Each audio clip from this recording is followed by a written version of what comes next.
तो पिछले चैप्टर में हमने पढ़ा था एसी और डीसी वोल्टेज के बारे में, जहां हमने देखा था कि एसी और डीसी वोल्टेज के बीच में जो मेजर डिफरेंस है वो क्या है। हमने देखा था कि एसी के अंदर जो करंट का फ्लो होता है वो दो डायरेक्शन में होता है, वो भी इसके पोल इंटरचेंज की वजह से, और डीसी के अंदर जो करंट का फ्लो होता है वो एक ही डायरेक्शन में होता है।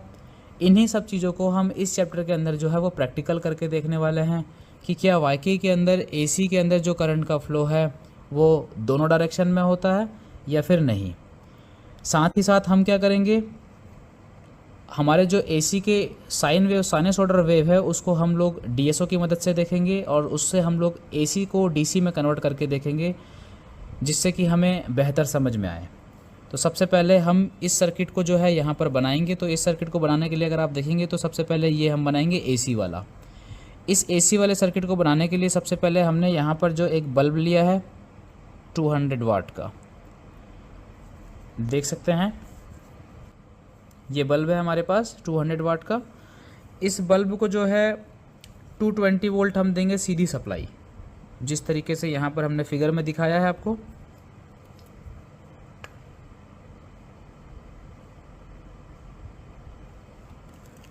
तो यहाँ पर इसको ये देख सकते हैं, ये इसके दो वायर है हमारे, जिसमें कि हम न्यूट्रल फेज की सप्लाई देंगे। और ध्यान रहे यहाँ पर जो हम एक्सपेरिमेंट कर रहे हैं ये ख़तरनाक हो सकता है, तो प्लीज़ आप इसको पूरी सेफ्टी के साथ बरतिए। अगर आपको इसमें ज़्यादा नॉलेज नहीं है या आपको इसमें आइडिया नहीं है तो आप इस चीज़ को जो है वो एक्सपेरिमेंट मत कीजिएगा, क्योंकि यहाँ पर जो है काफ़ी ख़तरा हो सकता है। अब हम क्या करने वाले हैं, हम सबसे पहले देंगे यहाँ पर एक मल्टीमीटर कनेक्ट कर लेंगे हम, ताकि हम वोल्टेज को जो है वो मेज़र कर सके कि हम इसको कितने वोल्ट दे रहे हैं। तो इसके लिए हमें चाहिएगा एक मल्टीमीटर। तो देख सकते हैं ये है हमारे पास मल्टीमीटर, और मल्टीमीटर को हमें कर लेना है ऑन इस तरीके से, और मल्टीमीटर को जो है यहाँ पर इस तरीके से कनेक्ट कर लेना है आपस में। अब जो भी सप्लाई हम इसको देंगे हमारे लैंप को या बल्ब को, वो आपको यहाँ पर डिस्प्ले पर दिख जाएगा। इसको अभी हम एसी सप्लाई देंगे तो हमें मल्टीमीटर को एसी पर सेट करना है इस तरीके से। अब यहाँ पर जो आप ये केबल देख रहे हैं ये है हमारे पास जो कि मेन पावर बोर्ड से आ रहे हैं। ये न्यूट्रल है, ये हमारा फेस है। तो हम क्या करेंगे, न्यूट्रल को यहाँ पर जोड़ देंगे ब्लैक वाले में, और फेस को हम जोड़ देंगे यहाँ पर इस तरीके से। और सबसे पहले हम इसको जो है वो सप्लाई दे देते हैं।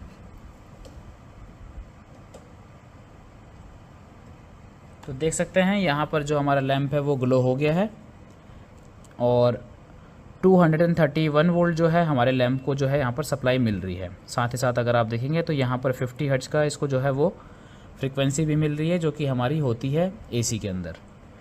अब यहाँ पर तो ये हो गया एक नॉर्मल।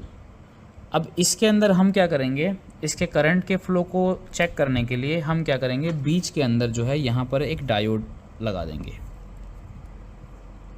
यहाँ पर हम क्या करेंगे, एक डायोड लगा देंगे इस तरीके से।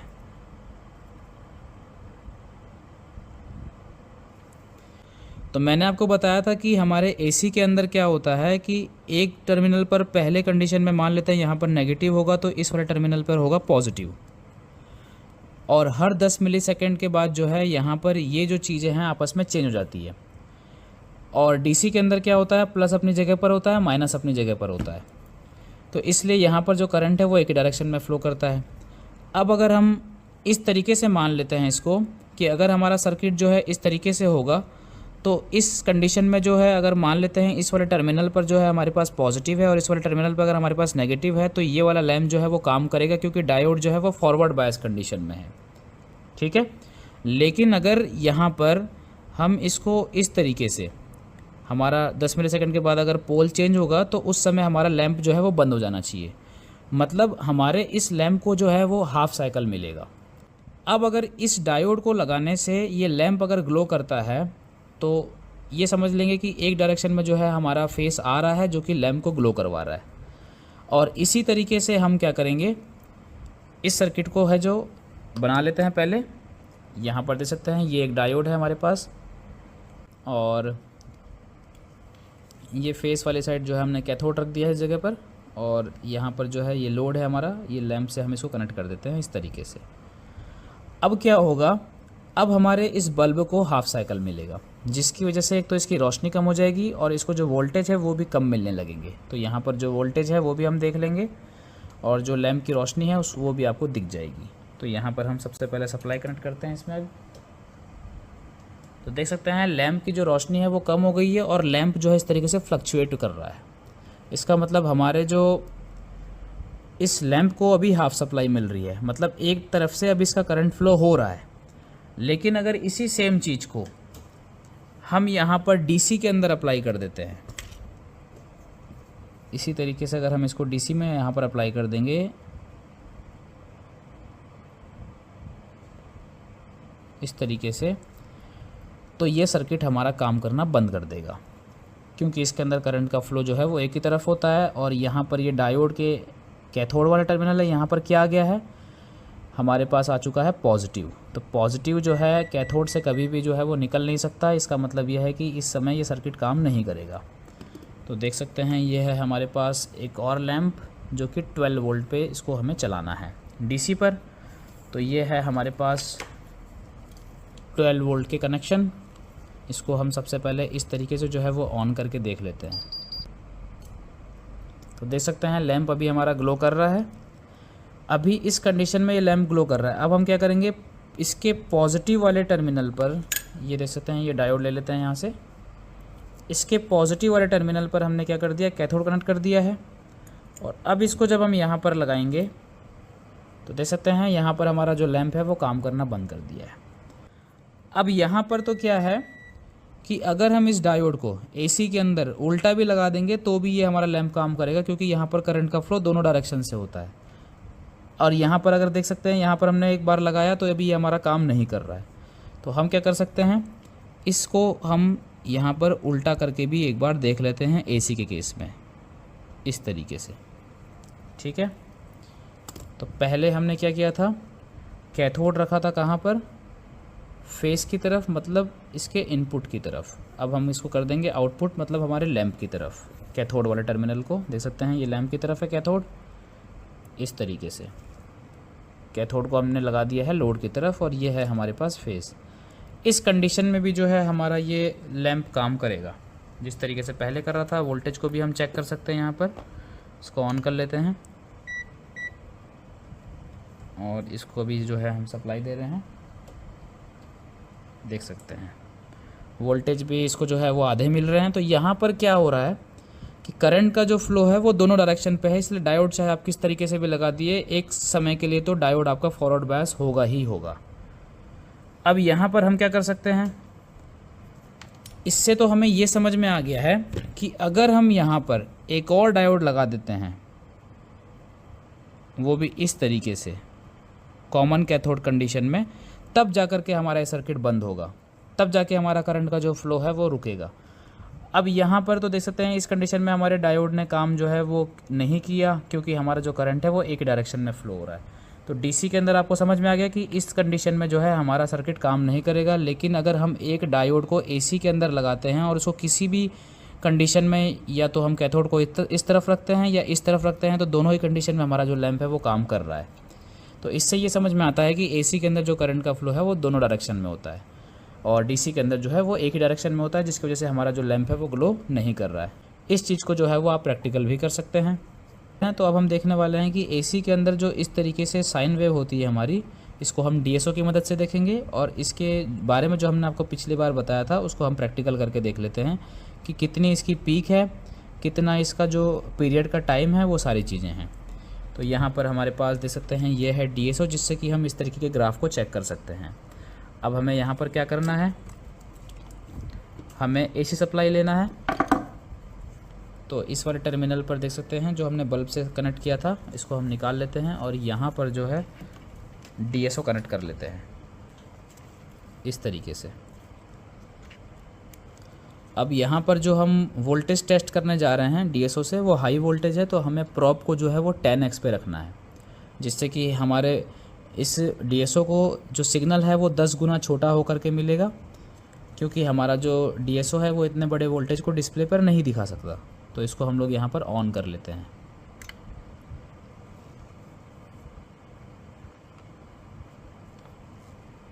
इसको यहाँ रख लेते हैं। अब हम क्या करेंगे, इसको देते हैं सप्लाई। तो देख सकते हैं इसको हमने यहाँ पर सप्लाई दे दी है। इसको हम लोग ले आते हैं ऊपर की तरफ। तो यहाँ पर अगर आप देखेंगे, इसको हम लोग ऑफ कर लेते हैं मेज़रमेंट को। अब यहाँ पर देख सकते हैं ये जो आप देख रहे हैं ये क्या है हमारे पास, ये है हमारा साइन वेव। अब इसको हम जो है कैप्चर कर लिए हैं, तो सप्लाई निकाल देते हैं। अब यहाँ पर अगर आप देखेंगे तो हमने क्या किया है, हमारे DSO की जो प्रोब है उसको 10x पे रखा है, जिससे कि जो हमारा सिग्नल है जो इसको इनपुट में मिल रहा है वो 10 गुना छोटा होकर के हमारे DSO को मिलेगा। अब हम यहाँ पर जितने भी वोल्टेज देंगे उसको हम मल्टीप्लाई बाय करेंगे 10, ठीक है। तो यहाँ पर अगर आप देख सकते हैं तो एक बॉक्स की जो वैल्यू है वो कितने वोल्ट की है, 10 वोल्ट की है। तो यहाँ पर 10 वोल्ट पे सेट है, दे सकते हैं पर बॉक्स की वैल्यू। ये है आपकी ज़ीरो लाइन, ये जो एरो का निशान आपको दिख रहा है ये है ज़ीरो लाइन। ज़ीरो लाइन से ऊपर की तरफ जो है मैंने आपको बताया था जो भी चीज़ है वो सारी आपकी पॉजिटिव है, और इसके नीचे जो भी चीज़ है वो नेगेटिव है। तो देख सकते हैं आधा जो साइकिल है वो क्या है, पॉजिटिव की तरफ है और आधा नेगेटिव की तरफ है। अब हम क्या करते हैं, अब इसका जो टाइम है उसको सबसे पहले हम घटा लेते हैं। तो देख सकते हैं इसको हमने यहाँ पर घटा लिया है। अब यहाँ पर अगर आप देखेंगे तो इस जगह पर सबसे पहले हम इसको रख लेते हैं। इस जगह से हम इसको स्टार्ट करेंगे यहाँ से। तो देख सकते हैं ये है ज़ीरो लाइन। अब यहाँ से अगर हम कोई सिग्नल स्टार्ट करते हैं तो पीछे की चीज़ों को आप भूल जाइए, इतने को यहाँ से स्टार्ट कीजिए एक साइकिल को। सबसे पहले अगर आप देखेंगे तो ये जो हमारी एक होती है ये बॉक्स, ये जो बॉक्स है हमारा जो कि DSO में आपको दिखने के लिए मिल रहा है डॉट डॉट डॉट, इसके अंदर जो हमने इसकी हाइट सेट की है, इसकी जो वर्टिकल पोजीशन सेट की है हमने, वो है 10 वोल्ट। अब यहाँ पर हमने क्या है, DSO से भी इसको मल्टीप्लाई बाय 10 कर दिया। तो 10 × 10 अगर हम करते हैं तो ये हो गया 100। ये बॉक्स कितने वोल्ट का हो गया, अभी 100 वोल्ट का हो गया इसकी वर्टिकल। और हॉरिजेंटल की अगर बात करते हैं तो ये यूज़ होता है टाइम के लिए, ये यूज़ हुआ वोल्टेज के लिए वर्टिकल में। और ये बॉक्स की जो आधे की वैल्यू है, मतलब हॉरिजेंटल वैल्यू है, वो कितनी है इसकी, वो है टाइम के लिए। तो टाइम यहाँ पर कितने पे सेट हो रखा है, देख सकते हैं 5 मिली सेकेंड पर। कितने पर, 5 मिली सेकेंड पर। मतलब अगर कोई चीज़ यहाँ से लेकर के यहाँ तक इसको पहुँचने में इतना टाइम लगेगा, अगर इस बॉक्स की वैल्यू हमने 5 मिली सेकेंड रखी है तो यहाँ पर देख सकते हैं इस जगह पर पीछे की चीज़ों को हम भूल जाते हैं, और यहाँ से ये सिग्नल जो है हमारा स्टार्ट हुआ है। सबसे पहले हम देख लेते हैं वोल्टेज का लेवल क्या है। तो ये हो गया 10 × 10, इट मीन्स 100 वोल्ट का बॉक्स, 100, और अगर आप देखेंगे तो थोड़ा सा इस वाले बॉक्स से ऊपर जा रहा है तो 300 प्लस हो गया। इसको हम ट्रिगर कर सकते हैं। तो ट्रिगर वाले बटन को दबाएंगे अगर हम, तो ट्रिगर हमने किया। तो अब हम इसकी ट्रिगर वैल्यू को नापेंगे, इसकी जो पीक है उसको नापेंगे। तो देख सकते हैं पीक की वैल्यू कितनी है, 33.2 वोल्ट। देख सकते हैं 33.2 वोल्ट है। इसका मतलब ये है कि इसको हमें क्या करना है, मल्टीप्लाई बाय करना है 10 के साथ। तो अगर हम इसको करते हैं तो ये हो जाता है हमारे पास करीब 332 वोल्ट, ठीक है। अब यहाँ पर ये तो हो गई इसकी वोल्टेज की, इसकी जो पीक है उसकी वैल्यू। अब यहाँ पर ये जो है ये है इसका टाइम। तो टाइम, एक बॉक्स की टाइम की वैल्यू क्या है, 5 मिली सेकेंड। तो 5 और 5 देख सकते हैं यहाँ से स्टार्ट हुआ है तो ये हो गया 5, और फिर यहाँ से ये हो गया 5, तो ये हो गया 10। तो यहाँ से स्टार्ट होकर के और ऊपर से जाने के बाद यहाँ पर जब ये आया तो 10 मिली सेकेंड इसने लिया, ठीक है। यहाँ से यहाँ पहुँचने में 10 मिली सेकेंड लिया, फिर यहाँ से यहाँ पहुँचने में फिर इसने 10 मिली सेकेंड लिया, देख सकते हैं 2 बॉक्स लिया। तो इस तरीके से जो है टोटल अगर बॉक्स अगर काउंट करेंगे हम यहाँ से लेकर के यहाँ तक, तो 1 2 3 4 4 बॉक्स यूज़ हुए। एक बॉक्स की वैल्यू कितनी है, 5 मिली सेकेंड है इसकी जो हॉरिजेंटल वैल्यू है। तो 5 मिली सेकेंड है तो इनटू करेंगे 4 के साथ, तो यहाँ पर हो गया 20 मिली सेकेंड। तो एक साइकिल कितने मिली सेकेंड का हो गया, 20 मिली सेकेंड का। अब इसी तरीके से जो है वो 50 साइकिल जो है हमारे बनते हैं, इसी को हम बोलते हैं कि हमारा साइकिल है। तो यहाँ पर अभी देख लिया। अब यहाँ पर ये तो क्या था हमारा, ये तो हो गई इसकी पीक कितने वोल्ट की। अभी हमने DSO को जो है वो हाई वोल्टेज पे सेट कर रखा है, मल्टीप्लाई बाय 10 पे सेट कर रखा है, जिसकी वजह से 33.2 वोल्ट को हम लोग मल्टीप्लाई करते हैं 10 के साथ, तो ये हो जाती है हमारी 332 वोल्ट की पीक। अब जब हम इसको मल्टीमीटर से चेक करेंगे तो देखते हैं कि मल्टीमीटर हमें कितने वोल्टेज दिखा रहा है। तो DSO पर हम क्या कर सकते हैं, DSO की जो प्रॉब हमने कनेक्ट की है यहाँ पर, ये देख सकते हैं, ये DSO की प्रॉब है। इसी जगह पर हम क्या करते हैं, मल्टीमीटर को भी कनेक्ट कर देते हैं। इस तरीके से इसको ऑन कर लेते हैं, सेट कर लेते हैं इसको AC पर, और यहाँ पर जो है अब हम इसको फिर से सप्लाई दे रहे हैं।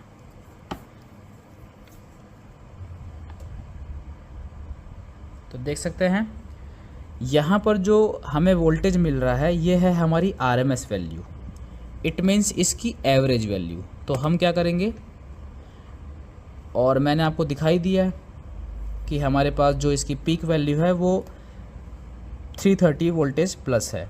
तो अब हम क्या करेंगे, इसको ट्रिगर कर लेते हैं, और ट्रिगर करने के बाद हम देखते हैं कि ये 232 वोल्ट जो है वो कहाँ पर है। तो यहाँ पर जब आ जाएंगे हमारे पास 23.2, तो वो हमारे होंगे कौन से वोल्टेज, ये वाले वोल्टेज देख सकते हैं अभी, ये वाले। अभी हमारे जो वोल्टेज है वो यहाँ पर, ये इसकी एवरेज यहाँ पर निकल रही है, ठीक है, इस जगह पर निकल रही है एवरेज।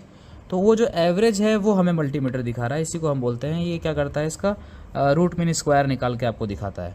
लेकिन पीक कितनी है पीछे की तरफ साइकिल में, हमारे पास 330 वोल्ट प्लस है। तो जब हम इसको DC में कन्वर्ट करेंगे इसी वोल्टेज को, तो हमारे पास जो है वो इस कैपेसिटर जो है इस वोल्टेज पे चार्ज होगा। तो चलिए मैं भी इसको करके दिखा देता हूँ आपको किस तरीके से होगा। तो इसके लिए हमें क्या चाहिएगा, हमें चाहिएगा एक ब्रिज रेक्टिफायर, जिससे हम AC को DC में बदल सकते हैं।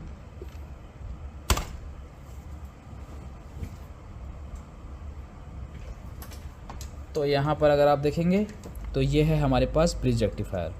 इस ब्रिज रेक्टिफायर के अंदर अगर आप देखेंगे तो ये जो कट वाली साइड है ये पॉजिटिव होती है, मतलब यहाँ से पॉजिटिव आउटपुट होगा, यहाँ से नेगेटिव आउटपुट होगा, और यहाँ पर जो है हमें AC इनपुट देना है, न्यूट्रल और फेस।